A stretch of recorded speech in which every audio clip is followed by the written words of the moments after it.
Bonjour, bienvenue.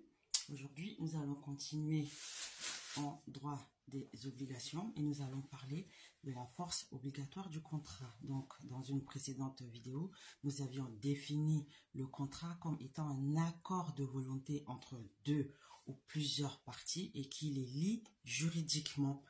Ceci étant, le contrat peut avoir deux sens juridiques.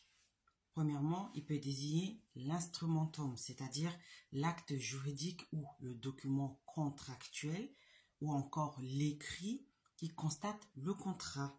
Deuxièmement, il peut aussi désigner le négocium qui est le contenu même du contrat, quel que soit le support qui a vocation à le constater. Donc, il faut simplement remarquer qu'il existe toujours un négocium et pas forcément un instrumentum, c'est-à-dire que un contrat existe toujours de par son contenu et pas forcément à travers un document contractuel, à travers un écrit qui le constate. Donc, la question que soulève cette définition, c'est justement, est-ce qu'il peut avoir un contrat sans écrit? Donc, c'est une question qui relève du droit de la preuve. Et puis, juste petite parenthèse, pour ceux qui sont à la recherche d'un thème pour un mémoire ou une thèse, on peut travailler sur ce thème-là. Donc, la réponse à la question est oui. Parce que, par exemple, entre commerçants, un écrit n'est jamais nécessaire pour prouver l'existence d'un contrat. Donc, on remarque bien que le contrat est facteur de circulation de richesse parce que sur le plan juridique, c'est le contrat qui est la principale cause de modification du patrimoine des personnes. Donc,